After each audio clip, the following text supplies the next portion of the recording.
This conference will now be recorded. All right, this is the notes that we were going to cover today in class for logarithmic functions, graphing, and solving.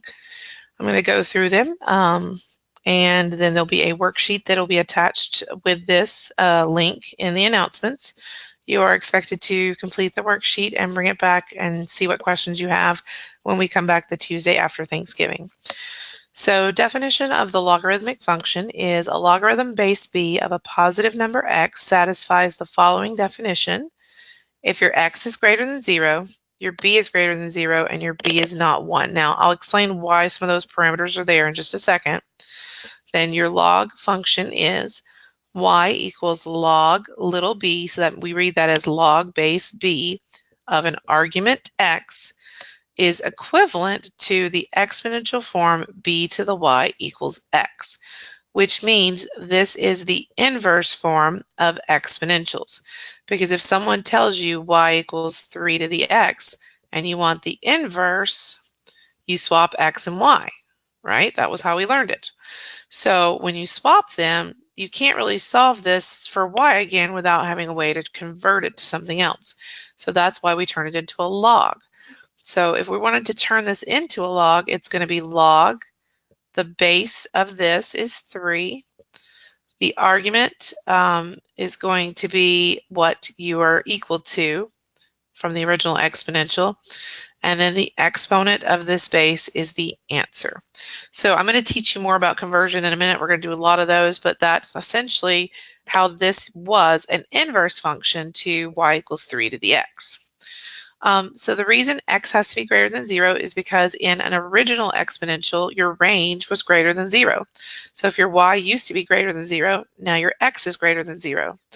Your base needs to be greater than 0 because we are dealing with only positive bases for these inverse functions. And your base can't be 1 because 1 to anything is 1 and you don't really have an exponential function. So I already told you that we read log base b of x as log base b of x. That's how we read it. And the logarithm y is the exponent to which b must be raised to get an x. So a lot of times you'll hear this in passing from other instructors. They'll say things like the answer to a log is an exponent. That's because you ask b to what power equals x. That's what this is really saying. So this is the exponent that makes b turn into x. Also, since the logarithmic and exponential functions switch their x's and y values, the domain and range of the exponential functions are also interchanged for the log function. So that means there is a domain restriction with logarithms. This is really important. So since this is restricted, that means when we're solving, we're going to have to check solutions. Okay. With exponentials, you never had to check when you were solving. I mean, you can, but you didn't have to because it was all real numbers for the domain. Now, the range of a log is going to be the domain of the exponential, so it's going to be the all real numbers. So anytime we ask you for the domain of a logarithm, you set the argument inside the log, that parentheses part, greater than 0, and you solve for that. That tells you your domain. So it says if you're given a equation in log form, so log base b of x equals y, we want to convert it to exponential. I like to think of this as a spiral because it's the easiest way to convert. So this says that if you have this logarithm, the way to convert it backwards is you do the base to the exponent equals the argument. So b to the y equals x. And if you're converting from a from an exponential to a log, you have to ask yourself the question, okay, what was the base? What was the exponent that goes on the other side? What's left over goes in the middle. So we're going to do a few of those in a minute, but let's just read what else we have in the notes. It says if you're given a logarithm of the form y equals log b of x, evaluate it mentally. Okay, so if you're ever given one of these and you want to solve it, convert it to exponential form, and then you can ask yourself the question, what power should I raise that to get x? Now, sometimes you won't be able to answer that mentally because it's going to be a decimal, but that's at least some of these we can calculate in our head. Now, there are two special logarithms. They are base 10 logarithm and base e. The first one we're going to talk about is the natural logarithm. It is the log with base e. So if you write is the long form is called log base e of x. We never really ever write it that way. This gets shortened to a button on your calculator called ln of x. So that stands for the natural log of x. So anytime you see ln of x, you have a hidden e as your base. So if I'm converting it, it would be e to the y equals x. So notice that e would pop out of that. So this is the inverse of e to the x. That's what natural log of x is. And there's two properties here that come about because of that. Just to show you these, we'll see them again in a minute.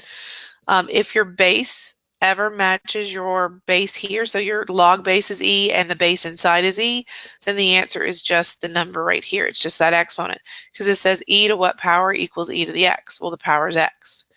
And then here again, it's just reversed. The ln is the power, and it still has the base e, so it's just x again.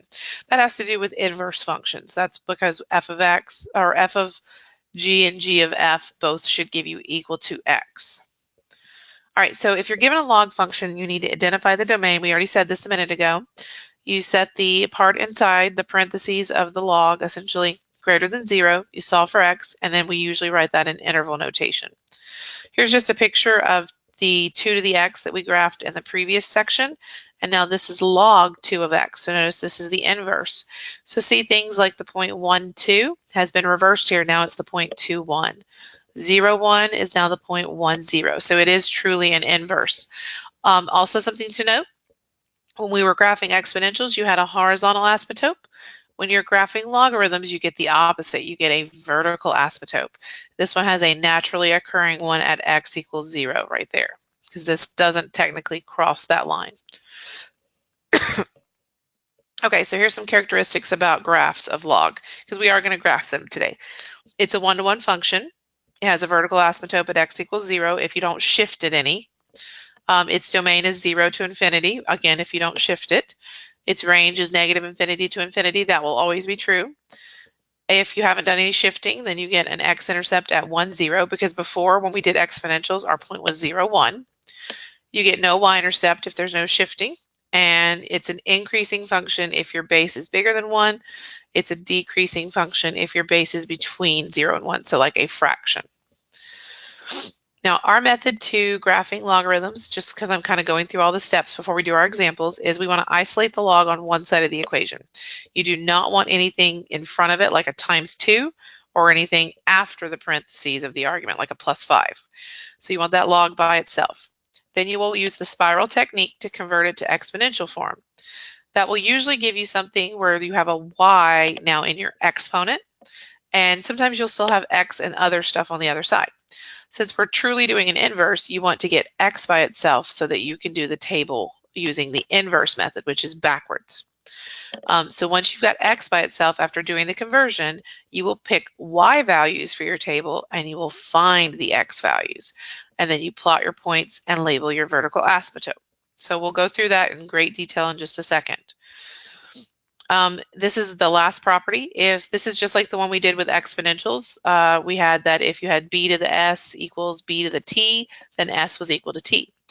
This is the same idea. If you have a log with the same base on each side and you only have 1 on each side of an equal sign, then their arguments must also be equal. So if I have log 2 x minus 1 equals log 2 of 8, because the base is the same and there's 1 log on each side, x minus 1 should equal 8.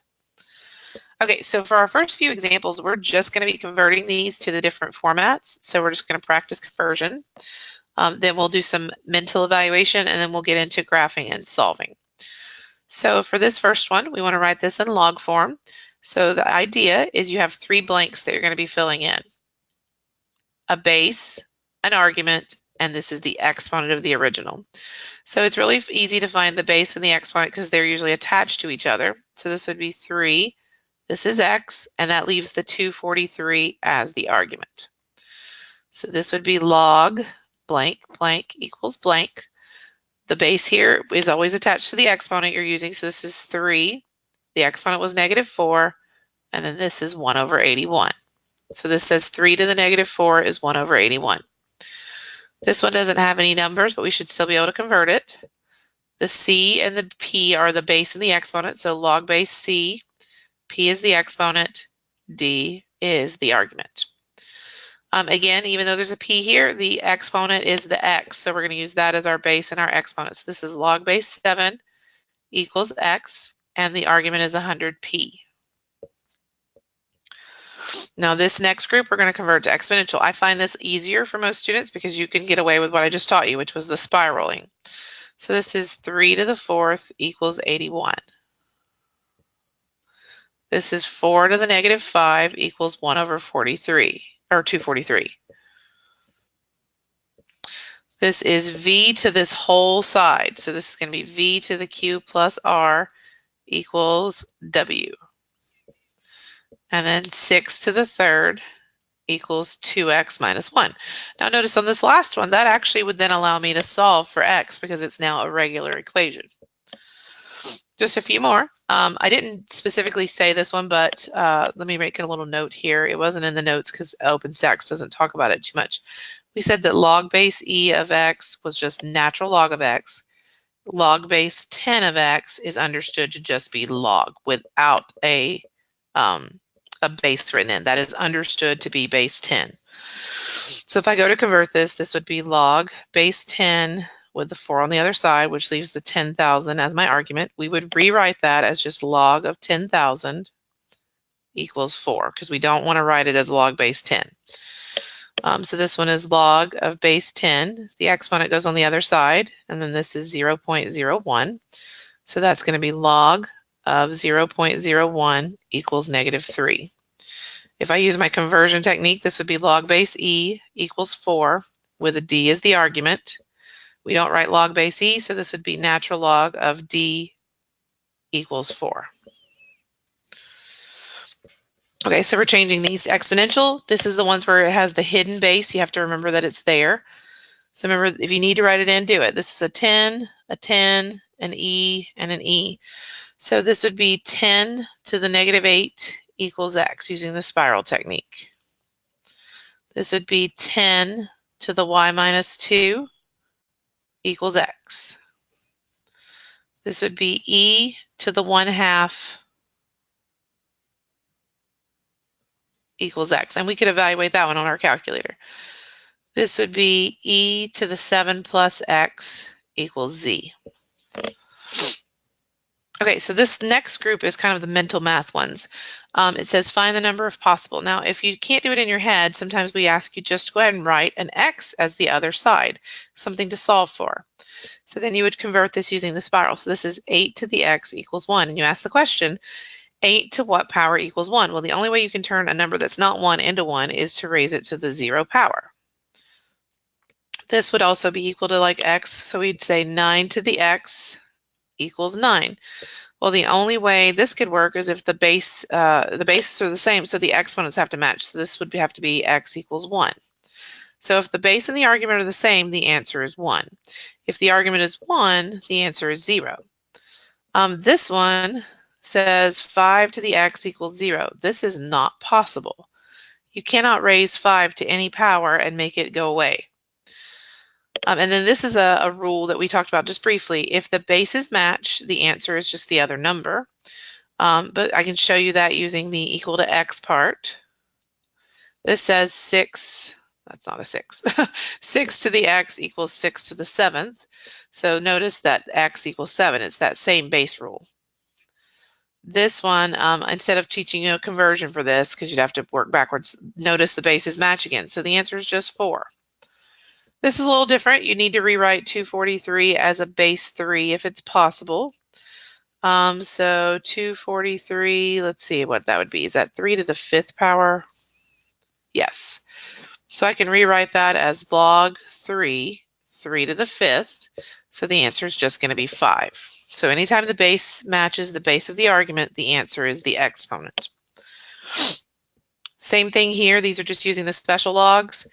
The base here is the same base there because base 10 is the hidden base. So the answer is just 7. So it's quick when you know these.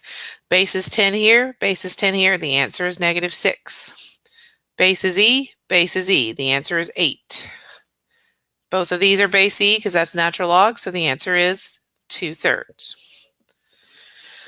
Okay, for our next portion of the notes, we're going to be solving some log equations. We're going to do some simple ones in this section, and when we come back from Thanksgiving, we'll do some more complicated, like multiple logs on each side. Right now, we're just using the property that if you have one log on each side and they both have the same base, you set the end sides equal. The problem is you have to check solutions here because we have domain restriction, remember, of 0 to infinity when we're doing logarithms, because it does have the range of the exponential as its domain. So we would set this equal as x plus 4 equals 1 minus x. We're going to solve, so I'd add x over, so that'd be 2x. Subtract by 4, that would be negative 3. And then divide, so that's negative 3 halves. Now you think, okay, that's negative, that doesn't work. It's not technically that the number is negative. It's that x plus 4 needs to stay greater than 0 because that's this argument, and 1 minus x needs to stay greater than 0. Both individual arguments need to stay 0 or above. So you do have to plug it in and see if they keep you bigger than 0. That's negative 1.5. So that's going to be 2.5, which is greater than 0. So that's good. This is 1 minus negative 3 halves. That's going to be plus plus. That's positive positive when we add it together. So that's definitely going to be greater than 0. So both are, the solution worked in both arguments. Okay, so let's do the next one. They have the same base on each side, so we can set the end sides equal. So this is x minus 5 equals 6x. Subtract over the x. That would be 5x. Divide by 5, we get x equals negative 1. I need to check both my arguments, but if it fails in any of them, it fails. You're just done. So negative 1 minus 5 is not greater than 0. So I get a big old failure here. That means there is no solution to this equation. It fails my domain restriction. All right, sometimes you'll get multiple answers. Like in this next one, we can set these equal because they both have base e, but it's a quadratic. So we'll have to solve it by moving everything over to one side. We'll factor it. So that'd be x plus 4 and x minus 3. So I get two different solutions, negative 4 and positive 3. So we're going to have to check both. So I'm going to check negative 4 into the argument x squared needs to stay greater than 0, and 12 minus x needs to stay greater than 0. And then I'll check 3 in both of them as well. Negative 4 squared is 16, so that's good. 12 minus negative 4 would be plus plus, so that's also good. 3 squared is 9, which is greater than 0. 12 minus 3 is 9, which is also greater than 0. So both solutions work in this scenario. They keep our arguments in the domain of 0 to infinity. Okay, and then this one is one that people will miss because they're not paying attention. You want to set x minus 5 equal to 4, but that's not true because there is not a log on this side. We were able to drop the logs because they matched on each side. The only way to solve this problem is to convert it to an exponential. So we're going to use the spiral. So this would be 2 to the 4th equals x minus 5. So that's 16 equals x minus 5. We add the 5 over, and we get x equals 21. Now I need to check it. 21 minus 5 greater than 0, because that's my argument, and it is, so I'm good. Okay, so what we have left is I want to do some sketching of logs, and I believe we have, two word problems. So I know the notes are a little long today, but this is what we would have done in class if my daughter's school hadn't been messed up today. So we're going to be sketching these graphs, log pretty much base 5 of x. So the first step I kind of use on this is I rewrite it as y equals log base 5 of x. And I'm going to do a conversion. Now this looks a little different because it's backwards. The log was on the left side before, but you still do the base to the other side equals the argument.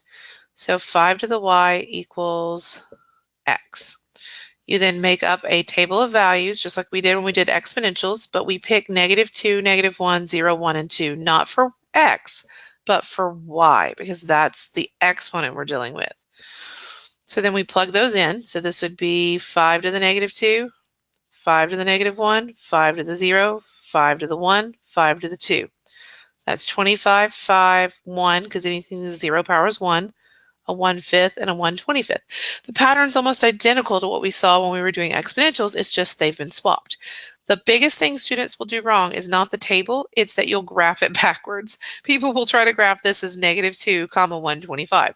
Remember, this is an ordered pair. You still graph x before y. So 1/25 is very small, and then down -2, 1/5 down to -1, 1, 0, and 5, 1. And I won't be able to get 25 on there. But notice this looks sort of like the exponential, but it's been turned on its side. And we do want you to label its asymptote. Its asymptote is x equals 0 here, because it's got that as a boundary. And its domain is 0 to infinity.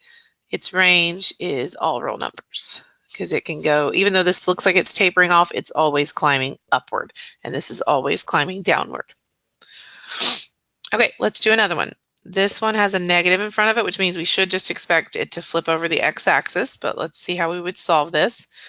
So I'm going to write it as y equals negative log 5 of x. The problem with conversion here is that you can't convert until you get the log by itself. This is really like a -1 here. So you need to divide both sides by -1 first before converting, because your conversion should have, each piece should be included when you go to convert. So when I convert this, this will be 5 to the negative y equals x. And again, I'm going to pick my -2, -1, 0, 1, 2, but you're doing negative, -2, so you actually get your same table, but it's in reverse, because the negatives go positive and the positives go negative. So it is still the same table we just saw up there, but it's flipped. So this would be 25, -2, I can't graph. 5, -1, I can graph. 1, 0, 1/5, 1, 1/25, 2. Very close. So notice this is the same graph as right above, except it's been flipped upside down on the x-axis. Still has the vertical asymptote at 0, still has a domain of 0 to infinity, and a range that goes on forever. All right, let's do another one. So for C, we've got a 2 in front of our log, so we want to fix that first. So this is y divided by 2. If we isolate that first, so that the 2 isn't over there with the log anymore. We want to keep anything inside the log, but we want to move anything that's not inside the log. So this would be 5 to the y over 2 equals x. Now, I would actually change my table a little bit here, because I like to see my -2, -1, 0, 1, and 2 as my exponents. If you plug in -2, though, your first exponent is going to be a -1. So I'm going to double everything, since they're going to end up cutting it in half. You don't have to do that, but it just helps me keep my nice points that I'm used to. So this is 5 to the -4 over 2, which is 5 to the -2. So that's going to be 1/25. 5 to the -2 over 2 is 5 to the -1, so that's 1/5. 5 to the 0 divided by 2 is 5 to the 0, so that would be 1. 5 to the 2 over 2 is 5 to the first. And 5 to the 4 over 2 is 5 to the second, which is 25. Now when you graph it, make sure you're graphing the appropriate y values. So 1/25 down to -4, 1/5 down to -2, 1, 0, and 5, 2. So notice this is a stretch. It's been stretched a little bit steeper down here, faster, and a little bit bigger here. Nothing else changes about the graph, though. It's just a little bit stretched out on the y-axis. So my domain is still 0 to infinity. My range is -infinity to infinity. And my asymptote is x equals 0. Now, we have to ask the question, is there a way to change the asymptote? And we wonder what that would be. Is it a vertical shift that changes the asymptote, or a horizontal shift? We know when we were doing exponentials, a vertical shift was moving our horizontal asymptote. So because it was opposite to kind of how my brain thinks, my thought is maybe a horizontal shift will change my vertical asymptote. So let's see if that's true. Because technically this is a shift to the left too, if you know your transformations. So I'm going to write that guy as y. So this is 5 to the y equals x plus 2. Now this is what I meant by isolating the x. To make your table easier to work through, subtract that 2 over, so that all you're doing is evaluating all of this, and you'll get your x's. So I'm going to use -2, -1, 0, 1, 2. So this would be 5 to the -2 minus 2, 5 to the -1 minus 2, 5 to the 0 minus 2, 5 to the first minus 2, 5 to the second minus 2. So that's 1/25 minus 2, and I'm okay with you going with decimals. So that's -1.96. That's going to be 1/5 minus 2 for that next one. So that's going to be -1.8. 1, so 5 to the 0 is 1, minus 2 would be -1. 5 minus 2 is 3, and 25 minus 2 is 23. So again, we probably won't plot that last point. But notice we're getting negative x's and positive x's. We have shifted our asymptote. So -1.96, -2, -1.8, -1, -1, 0, 3, 1. So notice my new asymptote is at that horizontal shift, which is at -2. So x equals -2. So it's whatever makes this equal 0. That's where that shift will be moved to.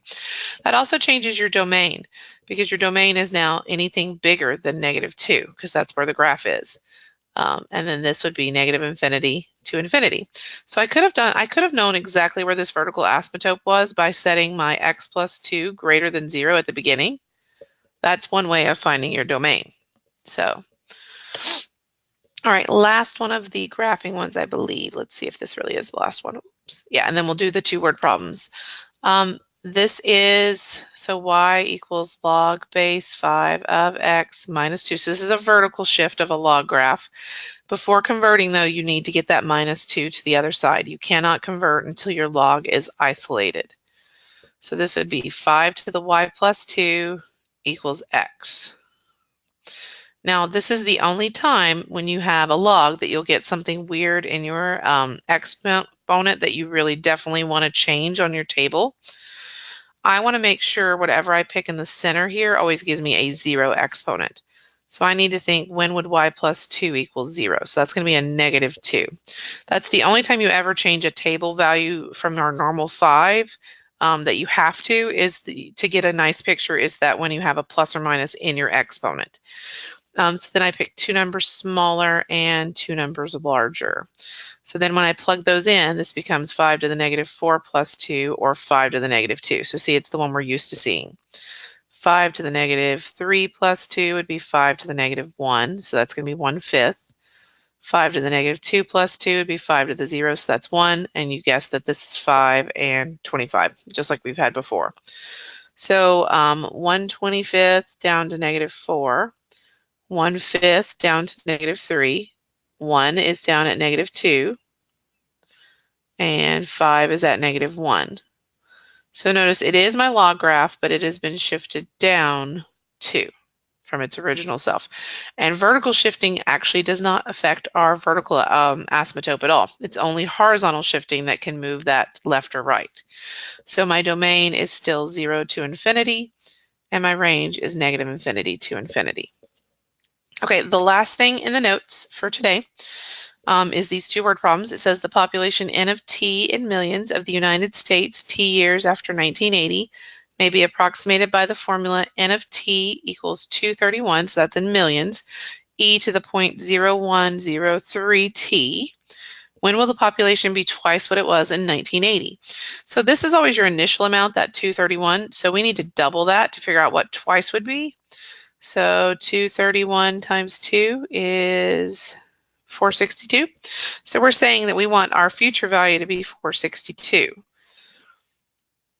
And we're going to try to solve that for that t that's in an exponent, which is interesting, because anytime you're trying to solve for an exponent, you either have to be able to get the same base on each side, or you're going to have to use a log.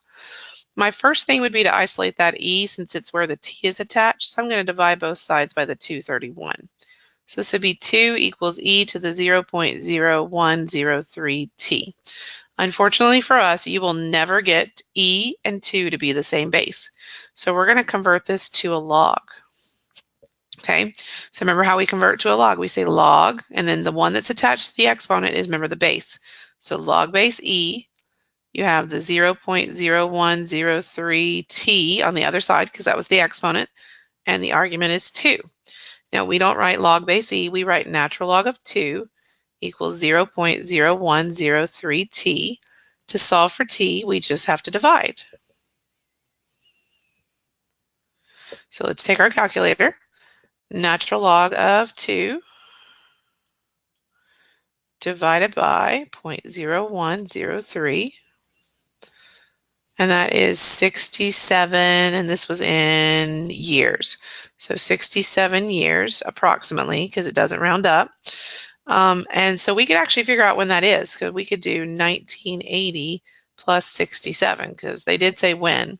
So the year that the population in the United States will have doubled from 1980 is 2047. So by that point, our population will have doubled since the 80s. Okay, and for this very last one, it's going to be a similar problem since it's in the same section. It says, if your interest is compounded continuously at a rate of 6% per year, approximate the number of years it will take your initial deposit, $6,000, to grow to $25,000. So we're using the compounded continuous formula PERT. And we know our future value is $25,000. Our starting value was 6,000. E is, remember, a number. And this is 0.06 to the t. We don't know how long. That's what we're solving for. So this is, again, we're going to be solving for the exponent, essentially. So we're going to need a log. So the first thing I would do is divide the 6,000 over to the other side. And you can cancel out that group of zeros since there's 3 on top and bottom. So this is 25 over 6. I would not convert that to a decimal yet. Equals 0.06t. We're going to convert it to a log. So log base e equals 0.06t, because remember the exponent goes on the other side. And we know that's the base because e is attached to the exponent. And then 25 over 6 is the argument. So this is natural log of 25 over 6 equals 0.06t. So we just need to divide by 0.06. So let's work this one out. 25 divided by 6, and then we want to take the natural log of that and divide by 0.06. So it looks like it's going to take about 24 years. Now that is to take your money of 6,000 and go to 25,000. You quadrupled your money, so actually a little bit over. So approximately 24 years to do that using that specific setup. All right, so that is the end of the section of notes we would have covered today. And like I said, there'll be a worksheet linked in there with the link for this. And your job is to just complete that and bring it back with questions you have on the Tuesday after Thanksgiving. So enjoy your break, and I will see you guys back then.